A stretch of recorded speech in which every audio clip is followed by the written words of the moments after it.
డబ్బు, అనారోగ్యం, ఉద్యోగం, వ్యాపారం, అప్పులతో బాధపడుతున్నారా? మీకోసమే launch your future program. Hello నమస్తే, వెల్కమ్ టు సుమన్ టీవీ. ప్రస్తుతం మనతో పాటు మోటివేషనల్ స్పీకర్ రామ్ మెట్టు గారు ఉన్నారు. వీరితో కొన్ని విషయాల గురించి ఈరోజు మనం చర్చిద్దాం. హలో అండి రామ్ గారు, నమస్తే. నమస్తే అండి. అందరి లైఫ్ లో కూడా big thing marriage. Yeah. But ఇప్పుడు చూసుకుంటే జరుగుతున్న సిచ్యువేషన్స్ అన్ని కూడా పెళ్లి అనేసరికి ఒక భయాన్ని వస్తుంది అనమాట. మేబీ ఫర్ అబ్బాయిలు కావచ్చు, అమ్మాయిలు కావచ్చు. జరిగే ఇన్సిడెంట్స్ కూడా అలాగే ఉన్నాయి. Correct. అమ్మాయిలకేమో అత్తారింట్లో స్ట్రగుల్స్, అబ్బాయినేమో వైఫ్ స్ట్రగుల్స్, ఇలా చాలా సిచ్యువేషన్స్ చూస్తున్నాం.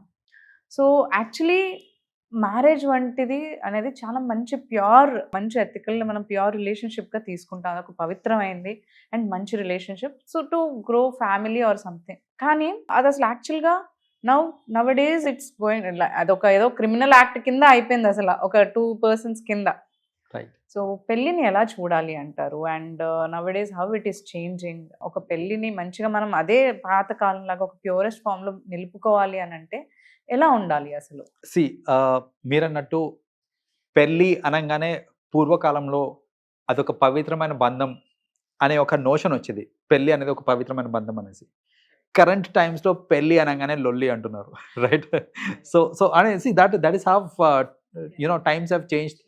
డెఫినేషన్ ఆఫ్ మ్యారేజే మారిపోయిందండి అసలు, టోటల్గా చెప్పాలంటే. భయపడిపోతున్నారు అసలు యాక్చువల్లీ. అబ్సల్యూట్లీ. ఇప్పుడు దీనికి రీజన్ ఏంటంటే, అసలు ఫస్ట్ ఆఫ్ ఆల్ ఇంతకు ముందు ది పర్పస్, పెళ్ళి యొక్క పర్పస్ ఏంటిది అని అంటే, ఒక 2 individuals కలిసి ఒక బ్యూటిఫుల్ లైఫ్ని స్టార్ట్ చేసి ఒకరికొకరు తోడుగా ఉండి, అండగా ఉండి, ఒకళ్ళ నీడ్స్ ఒకళ్ళు ఫుల్ఫిల్ చేసుకుంటూ కలిసి ఒక బ్యూటిఫుల్ లైఫ్ని లీడ్ చేయాలి, హ్యాపీనెస్ అండ్ సాడ్నెస్ షేర్ చేసుకుంటూ సపోర్ట్ సిస్టమ్ లాగా ఉండేది. And that was the definition previously. That was beautiful actually. How beautiful is that కదా. ఒక పర్సన్ ఒక పర్సన్ తోడుగా ఉండడం కావచ్చు, ట్రావెల్ చేయడము, కష్ట సుఖాలు పంచుకోవడము is like great thing, right? Absolutely. ఇప్పుడు చూడండి ఒకసారి, జస్ట్ ఇమాజిన్ చేయడానికి కూడా, పొద్దున లేచి నాతో మంచిగా మాట్లాడే ఒక పార్ట్నర్ ఉండి, ముద్దుగా మాట్లాడి, ప్రేమగా మాట్లాడి, and at the same time ఎక్కడికైనా ట్రిప్కి వెళ్ళినప్పుడు సరదాగా కలిసి ట్రిప్కి వెళ్ళటము, సరదాగా ఒకళ్ళు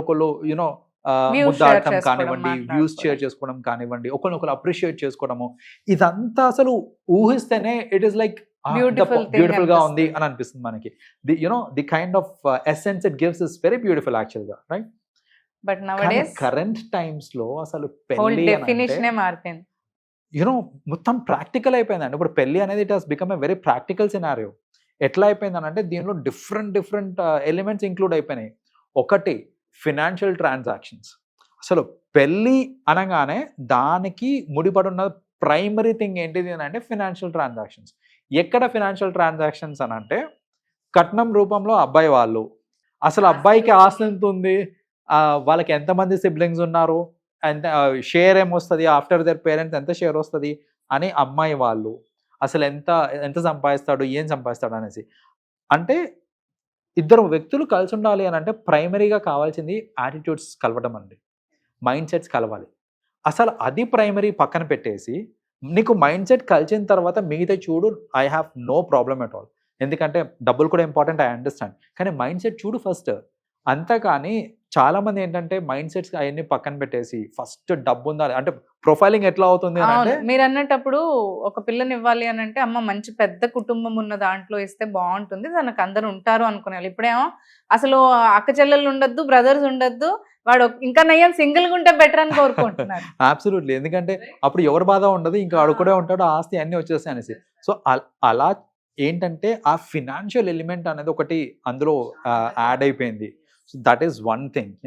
సెకండ్ థింగ్ ఏంటిది అని అంటే, the element of ownership of body అనేది దానికి ఒకటి ట్యాగ్ అయిపోయిందండి ఈ మధ్య. ఇప్పుడు ఏంటంటే, పెళ్ళి ఎందుకు చేసుకుంటున్నాము అని అంటే బికాస్ ఆఫ్ సెక్షువల్ నీడ్స్ అనేసి చాలా మంది చెప్పేవాళ్ళు ఉన్నారు. ఇప్పటికీ కూడా టిల్ డేట్ అసలు నువ్వు పెళ్ళి ఏముంది, నాకు నన్ను చూసుకోవాలి, నేను ఆఫీస్కి వెళ్తాను, లేకపోతే వంట చేసుకోవడానికి, లేదంటే ఇట్లా సో నా నీడ్స్ ని ఫుల్ఫిల్ చేసుకోవడానికి, అందులో ప్రధానంగా సెక్షువల్ నీడ్స్ ఫుల్ఫిల్ చేసుకోవడానికి నేను పెళ్లి చేసుకుంటున్నా అంటే ఏంటంటే, పెళ్ళికి ఇంకా సెక్షువల్ నీడ్స్ కి ఆ ముడి అనేది పడిపోయింది ఇప్పుడు బేసిక్ గా. So there is no love, ఆ బంధం లేదు, బాండ్ లేదు, emotion nothing. It is just to fulfil my physical needs అనేసి చెప్పేస్తున్నారు చాలా మంది. సో అలా అంటే డెఫినేషన్స్ ఎలా మారిపోయినాయి చూడండి. అలా కొందరు అనుకుని పెళ్లి చేసుకుంటున్నారు, కొందరేమో మీరన్నట్టు నాకు వంటకి ఇబ్బందిగా ఉంది, మా అమ్మ నాన్నని చూసుకోవడానికి నాకు ఎవరైనా కావాలి, అమ్మా నాన్నని అమ్మ నాన్న చూసుకోవడానికి yes. చూసుకోవడానికి. నేను పని మీద వెళ్ళిపోతుంది, కొంతమంది అయితే అదే నేను ఎక్కడొక జాబ్ కి షిఫ్ట్ అయిపోతాను, మా అమ్మ నాన్నని చూసుకోవడానికి ఎవరు లేరు, పెళ్లి చేసుకుంటా ఉంటది కదా. అలా పెళ్లి చేసుకొని నేను నాకు అంటే కొన్ని షాక్. ఒక అబ్బాయి ఒక అమ్మాయికి పెళ్లి అవుతుంది అంటే వాళ్ళిద్దరు కలిసి ఉండడానికి కలిసి పెళ్లి అవుతుంది. ఉండడానికి. నేను చూసానండి ఇన్సిడెంట్స్. వాళ్ళు ఏంటంటే అబ్బాయి పెళ్లి చేసుకొని అమెరికాకి వెళ్ళిపోవడం వల్ల ఏదో కంట్రీకి వెళ్ళిపోతారు, Hmm. అమ్మాయి ఏమో అత్తారింట్లో ఉంటుంది, పేరెంట్స్ ని చూసుకుంటా. ఆ పేరెంట్స్ చూసుకుంటూ ఇంట్లో పిల్లల దాకా లేదు. ఇప్పుడు ఇట్ ఇస్ మోర్ లైక్ ఎట్లా అంటే పెళ్ళవగానే నేను అమెరికాకి వెళ్ళిపోతున్నా, ఇప్పుడు మీ అమ్మాయి ఎక్కడికి వెళ్ళాలంటే అత్తారింటికి వెళ్ళాలి, వెళ్ళి ఏం చేయాలి అని అంటే చాకరీ, ఇంట్లో చాకరీ, వాళ్ళకి ఏమైనా పనులు ఉంటే అవి పనులు చేసుకుంటూ పెట్టాలి, అదేదో ఈయన వాళ్ళ పనాలు మాటలు తెచ్చుకుంటే పడుతూ ఉండాలి. అయిపోయేది, అదే కదా మ్యారేజ్ ఎందుకు చేసుకోవాలి అదే అక్కడ? అంటే అంటే బేసిక్ గా చెప్పాలి అంటే ప్యూర్ రీప్లేస్మెంట్ ఆఫ్ వర్కింగ్, అంటే ఒక ఇంట్లో పనామ ఉంటుంది ఫ్రీ చూడండి, ఫ్రీ పని. ఫ్రీ పనామ డబ్బులు ఇచ్చుకుని వచ్చిన పనామ లాగా చూసుకుంటున్నారు ఇప్పుడు బేసిక్ గా. ఆ కట్నం కూడా ఇస్తుంది బంధం కాబట్టి. ఒకటి పెట్టేస్తే సొంత మనిషి అనే బంధం అన్న ట్యాగ్ వచ్చేస్తుంది. మళ్ళీ మనకు అనడానికి కూడా అధికారం ఉంటుంది, అరే కోడలు అయ్యుండి చేయట్లేదు, మమ్మల్ని పట్టించుకోవట్లేదు అని ఇంకా మళ్ళీ నిందలు వేయాలి. అదే కదా. అండ్ ఇలాంటివి ఏంటంటే ఇప్పుడు మా ఇంట్లో చూసుకోవడానికి లేకపోతే నా ఇల్లు చూసుకోవడానికి నాకు ఒక మనిషి కావాలి కాబట్టి నేను పెళ్లి చేసుకుంటున్నాను అనే ఒక థాట్ ప్రాసెస్ ఏదో ఉందో, ఈ థాట్ ఇప్పుడు నేను చెప్పినవన్నీ ఏంటంటే డిఫరెంట్ థాట్ ప్రాసెస్. అసలు జనాలను ఇప్పుడు మీరు వెళ్ళి అడగండి, యంగర్ జనరేషన్ అడగండి, నీకు ఎందుకు పెళ్లి, అసలు పెళ్లి ఎందుకు చేసుకుందాం అనుకుంటున్నాం అంటే ఇవే ఆన్సర్లు వస్తాయి. నాకు ఒక సెక్షువల్ పార్ట్నర్ కావాలని, లేకపోతే నా పిల్లల్ని చూసుకోనికి ఎవరైనా కావాలి, నాకు మా తల్లిదండ్రులను చూసుకోనికి నాకు ఎవరైనా కావాలి, నాకు భోజనానికి కష్టమవుతుంది కాబట్టి నాకు ఎవరైనా కావాలి, ఇవి చెప్తున్నారే కానీ నాకు I want to add beauty to my life, అది లేదు అసలు. నాకు అదే దట్స్ వాట్, నేను నా ఫ్యామిలీని ఇంకా యూనో బ్యూటిఫుల్గా చేసుకుందాం అనుకుంటున్నాను, నా సరౌండింగ్స్ బ్యూటిఫుల్గా చేసుకుందాం అనుకుంటున్నాను, నా లైఫ్కి ఒక పర్పస్ ఇద్దాం అనుకుంటున్నాను అని ఎవరు చెప్తారన్న ఆన్సర్ ఈ మధ్యన? Nobody. Absolutely that is the reason. ఈ చేంజింగ్ డెఫినేషన్స్ ఆఫ్ మ్యారేజ్ ఏదైతే ఉందో దాని వల్ల ఏంటంటే ఇప్పుడు చూస్తున్నాం కదా, ఇప్పుడు జరిగే ఈ క్రిమినల్, ఈ క్రైమ్, అసలు వాల్యూ లేదు పెళ్లికి, అందుకే క్రైమ్స్ జరుగుతున్నాయి. దట్స్ వాట్ ఏంటంటే అసలు పెళ్లికి వాల్యూ లేదు, మనుషులకి వాల్యూ లేదు, దేనికి వాల్యూ లేకుండా పోయేసరికి ఏంటంటే ఈ బ్రేకప్స్ అనేది బాగా ఎక్కువైపోతున్నాయి ఈ మధ్యన మనకి. So if the right definition చిన్నప్పటి నుంచి మనము యూనో యంగర్ జనరేషన్కి లేకపోతే పిల్లలకి అసలు వాల్యూస్ నేర్పించి, మారల్స్ నేర్పించి, పెళ్ళి అనే సిస్టమ్ దేనికి అనేది ఒక కరెక్ట్ డెఫినేషన్ ఇస్తే ఇలాంటి డిస్పారిటీస్, ఇలా డిఫరెంట్ ఒపీనియన్స్ ఆఫ్ మ్యారేజ్ అనేది రాకుండా ఉంటుంది.